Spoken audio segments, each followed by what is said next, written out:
dilapidez les fonds de l'État. Vous dilapidez, il faut que les Ivoiriens se réveillent. Parce que ça, normalement, on doit descendre dans la rue pour vous enlever au pouvoir. Pas ça s'appelle de la gabégie, ça s'appelle du vol. Les Ivoiriens doivent se réveiller. Regardez comment vous dilapidez les fonds de l'État. En tant que qui, lui se lève. Et il a enlevé l'argent où? Pour payer voiture, pour donner à chaque chef adjoint. Au nom de quoi? Est-ce que ça, c'est possible? Le président de la Finlande va venir, il paye 100 voitures, il donne ici. Ah, champion! Hey, champion! Il a qu'à de ça? Est-ce qu'il peut s'amuser à ça? Mais voilà des gens qui ont notre pays. Ils disposent de notre pays comme bon les sang. Et nous parlons de ça, on donne attise la haine. Quelle haine? On dénonce votre vol au contraire.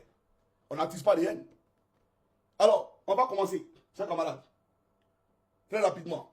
Alors, je vais vous présenter ici une vidéo du président Laurent Gbagbo. Et après, je vais poursuivre la locution. Voilà. Je vais montrer à Draman comment on gère un pays. Quand elle a acheté de la vie, là, comment on gère un pays. Suivez. La flambée de tous les autres coûts. Alors, pour réguler la cherté de la vie, j'ai ordonné le 13 août 2008 des mesures d'allègement fiscal portant sur le droit de douane et la taxe sur la valeur ajoutée, emmenant ainsi l'État à renoncer à 49 milliards de francs CFA de recettes fiscales. Aujourd'hui, les coûts du pétrole sont à la baisse. Voilà. Aujourd'hui, les coûts du pétrole sont à la baisse. Parce que les taux d'imposition que le président Gbagbo Laurent donnait ou infligeait ou imposait, bien entendu, à toutes les entreprises qui étaient dans ces marchés-là, il a compris que plus l'État taxe, plus le peuple souffre. Parce que quand il met beaucoup d'impôts, lui qui paie les impôts là, il faut qu'il rembourse. Donc il va augmenter ses marchandises. Il va augmenter le pétrole. Il va augmenter le riz. Il va augmenter ceci, il va augmenter cela. Mais Draman, c'est Yango, que les Ivoiriens prennent là. Draman a augmenté un taxe de Yango. C'est Yango, hein. C'est même pas pour dire nourriture. C'est Yango seulement. Draman a augmenté la taxe de Yango. Il ne faut plus les Ivoiriens monter dans Yango. Et lui, il parle de... Il a la solution. C'est quelle solution? Le président Gbagbo Laurent a fait des sacrifices, même malgré la crise. On était en crise. Mais il a réduit le train de vie de l'État. Mais toi, on a combien de ministres dans le gouvernement? Comme ça ne suffisait pas, tu as créé encore des ministres-gouverneurs. Ça veut dire quoi? Tes ministres là ne sont pas assez suffisants pour régler les points des Ivoiriens.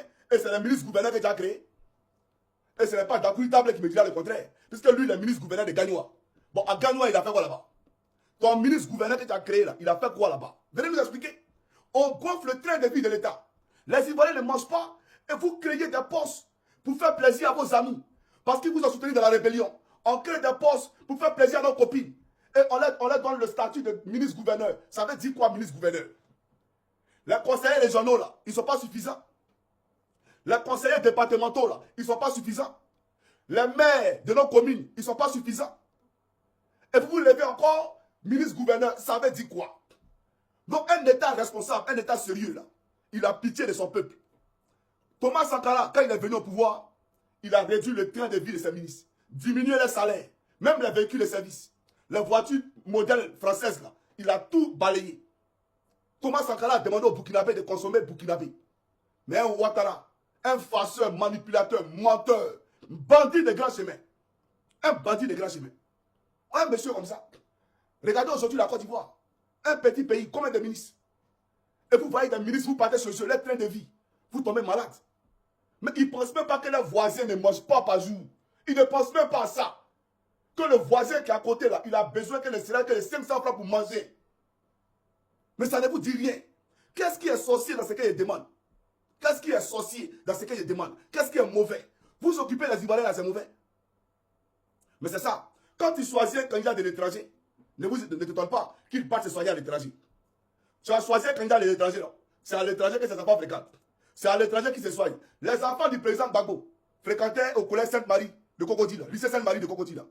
C'est là-bas les filles de Gbagbo fréquentaient.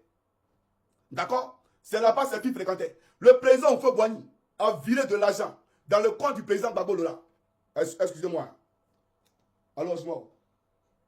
Ouais. D'accord, ok.